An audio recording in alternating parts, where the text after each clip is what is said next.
ముందుగా ఇంత ఓపిక్గా సేపు ఉన్నారంటే ఒక సమోసా మీద చాలా మెచ్చుకోవాలి. సో అందుకని ఎందుకు అంటే ఈ సమోసాలు 1000 కాదు 1,00,000 తిన్నా మన స్వేచ్ఛకు సమానం కాదు అది. అందువల్ల ఇక్కడ ఇప్పుడు నేను ఇంతకుముందు పృథ్వీతో కూడా అన్నాను, ఇక్కడ చాలా మంది చాలా విషయాలు మాట్లాడారు. బహుశా అన్ని విషయాలతో అందరూ ఏకీభవించరు. కానీ నాగరిక ప్రజాస్వామిక సమాజానికి ఉండాల్సిన లక్షణం ఏంటంటే ఏ అభిప్రాయాలు ఉన్న వాళ్ళైనా ఒక వేదిక మీద ఉండి మాట్లాడగలగాలి.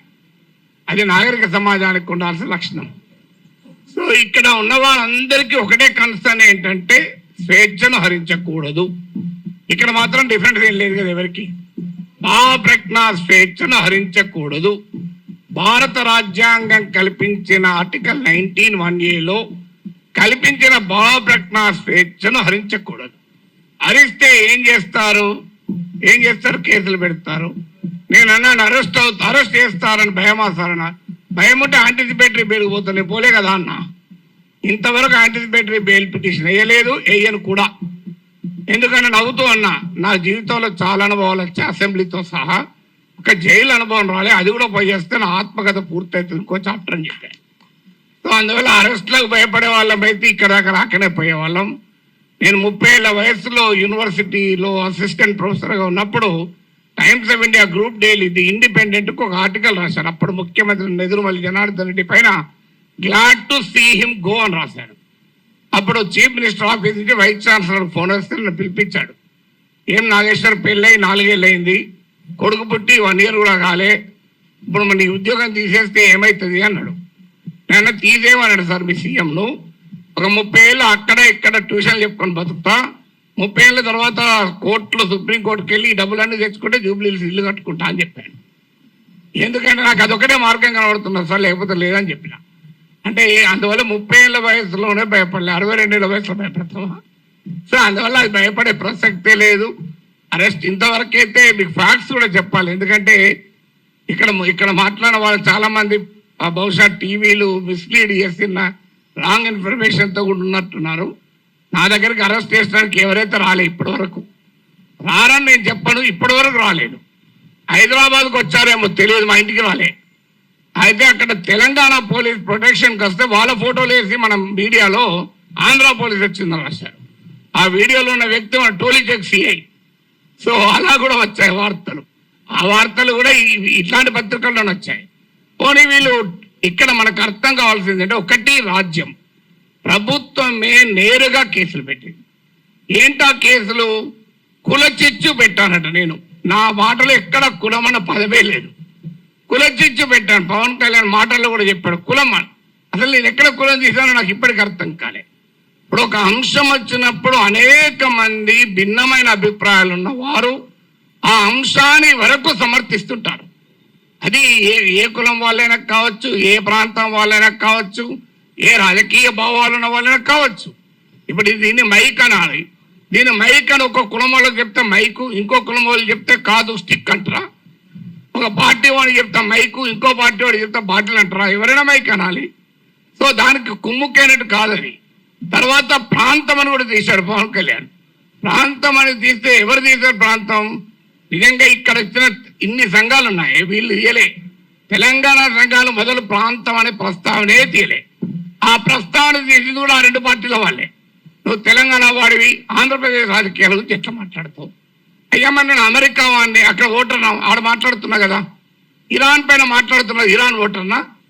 ఇది ఎక్కడ సిద్ధాంతం అయ్యా? మీరైతే ఇక్కడ ఇల్లు కలిగి ఉంటారు, ఆస్తులు కలిగి ఉంటారు, మేము మాట్లాడకూడదు ఎట్లా? తెలంగాణలో ఉన్న పుట్టినవాడు కనుక తెలంగాణ వాడు కనుక మాట్లాడద్దంటే ఎట్లా?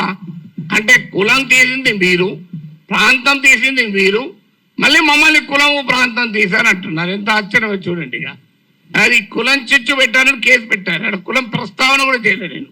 ఇంకో కేసు ఏంటిది? ఈవెన్ నోటీస్ ఇవ్వకుండా కూడా అరెస్ట్ చేయొచ్చు 3 ఏళ్ళు. ఏంటదా అంటే అల్లర్లు సృష్టించేదానికి పనిచేశారట. నేను ఇప్పుడు ఈ ఇన్సిడెంట్ జరిగి 10 రోజులు అయింది. ఎక్కడ అల్లర్లు అయింది? 2 దోమలు కూడా ఎవరు చంపలే, 4 ఈగలు కూడా చంపలే. అల్లర్లు ఎక్కడే? పోనీ 2 కుక్కలు కొట్లాడుకున్నాయా? అరే ఏమో ఏంటిది మీకు? అల్లర్లు సృష్టించారు. అదే కాదు, ప్రజా జీవితాన్ని అల్లకల్లోలం చేశారట ఒక కేసు. జోకేంద్రాలు పెట్టిన కేసులు మనం నవ్వస్తాయి. మీరు ఎంతమంది చూశారో తెలియదు నాకు ఎఫ్ఐఆర్లు. ఆ సెక్షన్ నేను చూస్తే ఆ లాలోనే ఉంది, this section is not applicable for words అన్నాడు.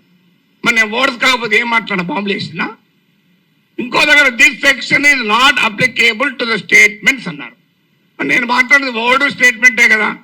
అంటే అప్లికేబుల్ కాదని చట్టంలో ఉన్న కేసు పెట్టారు. ఇక చూడండి, ఇక్కడ మనకు అర్థం కావాల్సింది అంటే చాలా మంది మిత్రులు మాట్లాడారు, నేను మాట్లాడిన అంశం అసలు ఇష్యూనే కాదు, అది ఇష్యూనే కాదు.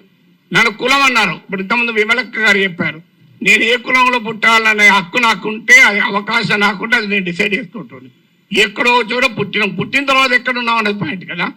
చిన్నప్పటి నుంచి అనగారిన కులాల కొరకే పనిచేశాను తప్ప అనగారిన జాతుల కొరకు వర్గాల కొరకే మాట్లాడాను. ఇక్కడ కాదు, ప్రపంచంలో ఎక్కడ అణిచివేతుంటే అక్కడ మాట్లాడాం. ఇక్కడ కాదు, ఏ వెనుజులాలో నా కులం ఉందా, నా ప్రాంతం ఉందా, వెనుజులాలో అణచివేత గురించి, క్యూబాలో అణచివేత గురించి మాట్లాడాం, కొలంబియాలో మాట్లాడాం.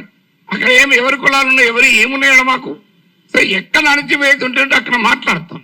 సో అందువల్ల ఇక్కడ అసలు విషయం ఏంటి అంటే, ఇంతకుముందు చెప్పారు మన మిత్రుడు రఘు చెప్పాడు, అసలు విషయం ఈ ఇష్యూనే కాదు. ఇష్యూ ఏంటి, ఆంధ్రప్రదేశ్కు విశాఖపట్నానికి రైల్వే జోన్ ఇచ్చాడు. ఆ ఇచ్చినట్టే ఇచ్చి ఆదాయం వచ్చే కిరండాల్ కోరాపుట్ లైన్ తీసేసి ఇచ్చారు. ఆ లైన్ ను ఒరిస్సాకు పంపించారు. ఆంధ్రప్రదేశ్ లో ఒక్క రాజకీయ పార్టీ అడగదు. నా పైన గంట సేపు డిబేట్ పెట్టే టీవీ ఛానల్ కూడా అడగవు. విచిత్రం ఏంటంటే, అయ్యా మరి ఈ రైల్వే జోన్ ఇచ్చారు, ఆదాయాన్ని ఇచ్చేదాన్ని తీసుకువెళ్ళి ఒరిస్సాలో కలిపారు, ఇది అన్యాయం కదా అని ఒక్కరు అడగలే. నాగేశ్వర్ పైన 1 hour డిబేట్ పెట్టిన వాళ్ళకు ఆంధ్రప్రదేశ్ ప్రజల కోసం అవసరమైన ఈ ఒక్క టాపిక్ మీద ఎందుకు డిబేట్ పెట్టరు? ఆన్సర్ లేదు. ఇక మీకు మచిలీపట్నం పామర్రు ప్రాంతంలో మీకు విలువైనటువంటి ఆయిల్ అండ్ గ్యాస్ నిక్షేపాల్ని ఓఎన్జీసీ కనుగొంటే అత్యంత చరిత్ర కలిగిన దుర్మార్గ చరిత్ర గల వేదాంతకి ఇచ్చేశారు. తూత్కుడిలో ప్రజల్ని చంపినటువంటి వేదాంతకి ఇచ్చారు. ఇది ఆంధ్రప్రదేశ్ లో ఏ ప్రధాన పార్టీలు రెండూ అడగలే. ఇక్కడ నా మీద డిబేట్ పెట్టిన టీవీ వాళ్ళు అడగలే. విచిత్రం ఏంటంటే, కానీ నేను అడిగాను, అది కోపం ఏంటంటే ఇలాంటి ఉదాహరణ 100 చెప్పగలుగుతాను. అందువల్ల పబ్లిక్ గా క్వశ్చన్ చేయకూడదు. అందువల్ల ఒక్కసారి బెదిరిస్తే దాన్ని డాక్ట్రైన్ ఆఫ్ చిల్లింగ్ ఎఫెక్ట్ అంటారు. అంటే బెదిరిస్తే వీడు నోరు విప్పడని. కానీ గుర్తుపెట్టుకోవాలి, ఎంత బెదిరిస్తే అంత బిగ్గరగా అడుగుతాం, పని కట్టుకొని అడుగుతాం. అదే నేను అన్నది. అదే అని యుద్ధం మీరు మొదలు పెట్టారు, నేను ముగిస్తాను అన్నారు. మళ్ళీ దాన్ని పెట్టుకొని యుద్ధం చేస్తావట అంటారు. అయ్యా నేను ఏమన్నా అందులో క్లియర్గా నా ప్రజా సమస్యల పైన అన్నా. అంటే ఇప్పుడు ఇంకా దానిపైన కేసు పెట్టలేదు. బహుశా ఎఫ్ఐఆర్ ఛార్జ్ షీట్లు ఆడి చేస్తారో తెలియదు. కానీ ఒక్కడు మాత్రం మళ్ళీ చెప్తున్నాను, మీరు అరెస్ట్ చేసుకుంటారా, కేసులు విత్డ్రా చేస్తారా, చెయ్యరా, అది మీ ఇష్టం. మేము మాత్రం మాట్లాడుతూనే ఉంటాం. we will die but we will not give up our right to free speech అనేది మా మాట. చావనన్నా చేస్తాం కానీ మాట్లాడే హక్కును వదులుకోము. నీకే అణిచివేత వేసినా దానికి మేము సిద్ధం, సంతోషం. మీరు వస్తారంటే చెప్పండి, టైము ప్లేస్ కూడా చెప్పండి, ఆడికి వస్తా, కావాలంటే అరెస్ట్ చేసుకోండి.